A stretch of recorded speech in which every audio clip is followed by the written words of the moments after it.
क्या बोलेंगे सब लोग मिल के न खाते हैं, सब लोग मिल के मार लिए हैं। नमस्कार, आप देख रहे हैं दर्श न्यूज। मैं हूं आपके साथ रितेश शर्मा। पूर्णिया के सांसद पप्पू यादव पूरे एक्शन में नजर आ रहे हैं और एक्शन इस तरीके का कर रहे हैं जिसकी खूब तारीफ भी हो रही है। यानी पप्पू यादव सरकारी अस्पतालों का भी निरीक्षण कर रहे हैं, बस स्टैंड, रेलवे स्टेशन, साथ ही साथ अलग अलग शादियों में भी शरीक हो रहे हैं और साथ ही साथ लोगों का साथ देने के लिए गांव कस्बों में भी भ्रमण करते हुए नजर आ रहे हैं और लोगों की तकलीफों से भी दो चार हो रहे हैं और समस्याओं का हल भी करते हुए नजर आ रहे हैं। तो पप्पू यादव ने ठान लिया है कि वो पूर्णिया को नंबर 1 बनाएंगे, चाहे वो स्वास्थ्य व्यवस्था में हो, शिक्षा व्यवस्था में हो। भ्रष्टाचार मुक्त करना है पूर्णिया को, साथ ही साथ दलालों की यहाँ से छुट्टी कर देनी है। और कल ही जो है पप्पू यादव ने डॉक्टरों के साथ जो है बैठक की थी और उसके बाद जो है प्रेस वार्ता भी पप्पू यादव ने कल किया था, जिसमें कि उन्होंने ये ऐलान कर दिया कि फिजिशियन जो डॉक्टर है उनका 500 रुपये फ़ी होगा, उससे ज़्यादा नहीं होगा, और सर्जन जो है उनकी फ़ी 300 रुपये होगी। और उसके साथ ही साथ जो है स्वास्थ्य व्यवस्था में जो सरकारी हॉस्पिटल हो या सरकारी कार्यालय हो, कहीं भी जो दलाल भरे हुए रहते हैं उनको चिता दिया है पप्पू यादव ने। तो सबसे पहले जो है पूर्णिया में कल पप्पू यादव मौजूद थे, वहाँ पे कटिहार क्षेत्र गए हुए थे और वहाँ से उन्होंने जो है प्रेस वार्ता भी किया था। प्रेस वार्ता के दौरान उन्होंने ये कह दिया कि पूर्णिया लोकसभा क्षेत्र को भ्रष्टाचार मुक्त और दलाल मुक्त करना मेरी प्राथमिकता है। ज़मीन के मोटेशन में जो पैसा जो लिया जाता है, जो दलाल लेते हैं, वो गड़बड़ करते हैं और उन पर जो है हम कार्रवाई करवाएंगे, दलालों की छुट्टी करवा देंगे कार्यालयों से, और जो उन्हें पैसा देते हैं उस जनता को भी जवाब देना होगा, आपको पैसा नहीं देना चाहिए, ऐसा कहते हुए नजर आए पूर्णिया के सांसद। और साथ ही साथ दलालों को आगाह कर दिया है कि चेत जाइए, अगर आगे कुछ ऐसा करते हैं और गलत तरीके से लोगों से पैसा ऐंठते हैं तो आप पर भी कार्रवाई होगी। इसके साथ ही बिहार में पुलों का गिरना लगातार जारी है।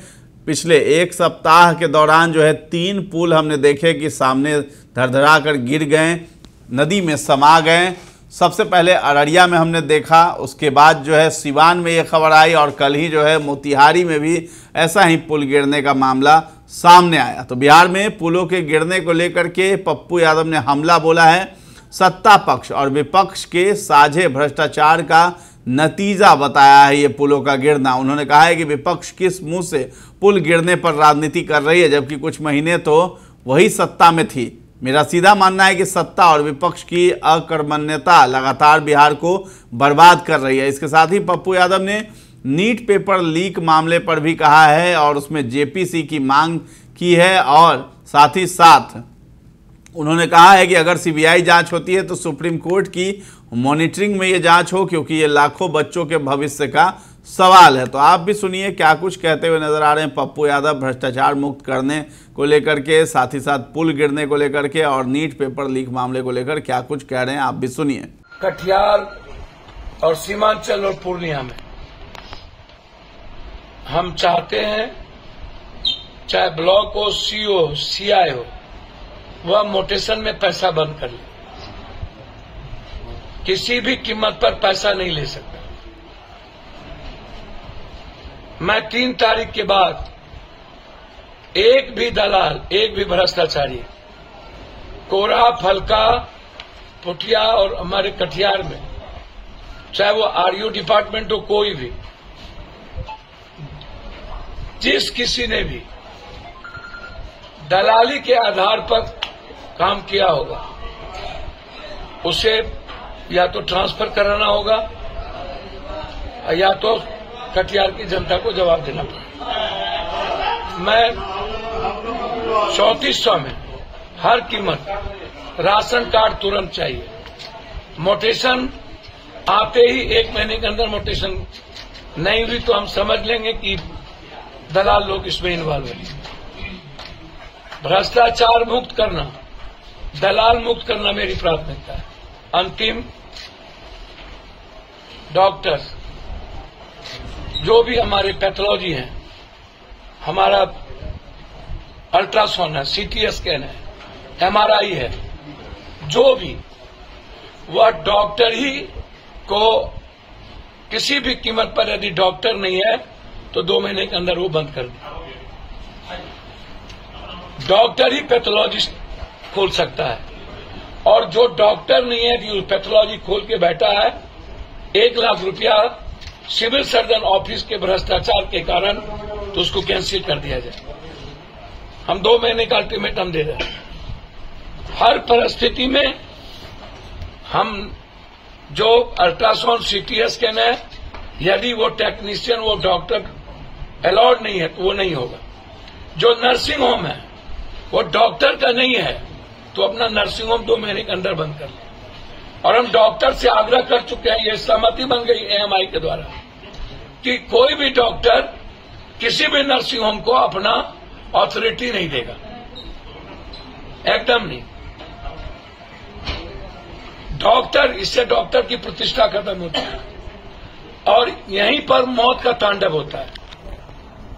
आशा जीएनएम के द्वारा पैसे लेकर के हम दवाई जो डॉक्टर लिखते हैं, मेडिकल दुकान उसकी दवाई 3 गुना बढ़ा के देती है। इसलिए कल एएमआई की बैठक में ये सारे निर्णय हुए। निर्णय ये हुए, बिलो ऑफ पॉवर्टी लाइन जो लोग भी हैं उसको एक्सरे 2 महीने पर करना, 200 रुपये पर करना है x-ray, below of poverty line. फिर मैं कह रहा हूं गरीबी रेखा के नीचे। दूसरी चीज, सीटी स्कैन 1300 रुपया, 1 महीने पर ही डॉक्टर देखेंगे। 1 महीने के बीच में किसी भी कीमत पर डॉक्टर फीस नहीं लेंगे। 1 महीने के बाद फीस लेंगे, वह भी फिजिशियन 500 रुपया, सर्जन 300 रुपया। ये सहमति एएमआई और डॉक्टर के साथ मिलकर हमने लिए। उसके बाद अंतिम मोतिहारी में गिरी है। कोई मतलब नहीं है बिहार की जनता से, न सत्ता पक्ष को विपक्ष को। विपक्ष 2 महीना पहले सरकार में थी ना, तो पीडब्ल्यूडी आरयू कितने दिनों से बन रहा है, तो सत्ता पक्ष विपक्ष दोनों की न सरकार थी। क्या बोलेंगे सब लोग? सब लोग मिल के न खाते हैं, सब लोग मिल के माल लिए हैं। ये जो कहते हैं कि पुल टूट रही है, पुल कैसे टूट रहा है? 2 साल आपकी सरकार थी,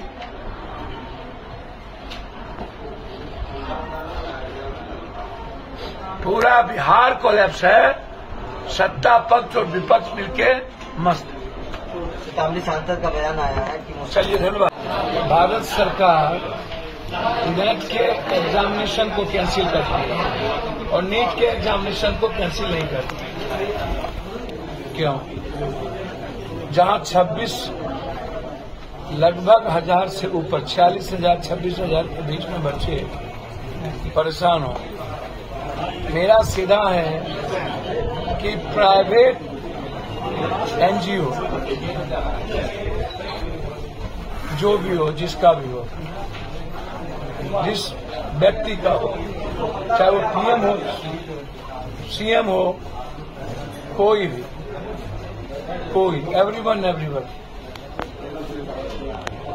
मंत्री हो, जिसका भी एनजीओ के माध्यम से किसी भी तरह के एग्जामिनेशन, नीट्स हो, यूपीएससी हो, कोई भी एग्जामिनेशन, नेट हो, एग्जामिनेशन कंडक्ट नहीं कराए, ना ही रिजल्ट किसी प्राइवेट एजेंसी से कराए।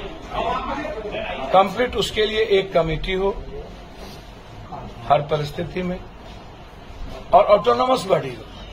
क्योंकि लगातार जिस तरीके से 40 सालों से मिडिल क्लास और आम आदमी के बच्चे और जीनियस बच्चे परेशान हैं, हालात अच्छे नहीं हैं, लोग आत्महत्या कर रहे हैं। कितने लोग, 20 लोग से ज्यादा आत्महत्या कर लिए कोटा में। लगातार 40 साल से हमारे बच्चे आत्महत्या कर रहे हैं। सरकार की सूद क्यों नहीं जाती? सरकार का ध्यान क्यों नहीं जाता? और अब तो बिना क्वेश्चन आउट हुए कोई अभी फिर से हो गया, तिवारा हो गया। तो हम सीबीआई, हम चाहेंगे जेपीसी हर कीमत पर, और सीबीआई इंक्वायरी हो तो सुप्रीम कोर्ट के मॉनिटर में हर परिस्थिति। और नीट्स के एग्जामिनेशन को पूरा कैंसिल किया जाए, फिर से एग्जामिनेशन कंडक्ट हो और वह प्राइवेट एजेंसी के द्वारा ना हो। हर परिस्थिति ये मुद्दे को हम उठाएं। दूसरा, तो आपने सुना कि पप्पू यादव ने किस तरीके से इन सभी मुद्दों पर अपनी बातों को रखा है और पूर्णिया को अव्वल बनाने के लिए, नंबर 1 बनाने के लिए, भ्रष्टाचार मुक्त, दलाल मुक्त बनाने के लिए वो प्रयासों में लगे हुए हैं। साथ ही साथ बिहार में पुल गिरने को लेकर के सत्ता पक्ष और विपक्ष दोनों पर कटाक्ष किया है। साथ ही साथ नीट पेपर लीक मामले पर भी उन्होंने जेपीसी की मांग की है और सुप्रीम कोर्ट की मॉनिटरिंग में ये जांच हो। सीबीआई जांच करती है तो सुप्रीम कोर्ट की मॉनिटरिंग में ये जांच होना चाहिए, ऐसा पप्पू यादव का कहना है। तो फिलहाल इस खबर में इतना ही है। दर्श न्यूज़ के साथ बने रहें और अभी तक हमारे चैनल को आपने सब्सक्राइब नहीं किया है तो जरूर कर लें और हमारा फेसबुक पर भी चैनल है, उसे भी लाइक और फॉलो कर लें। धन्यवाद।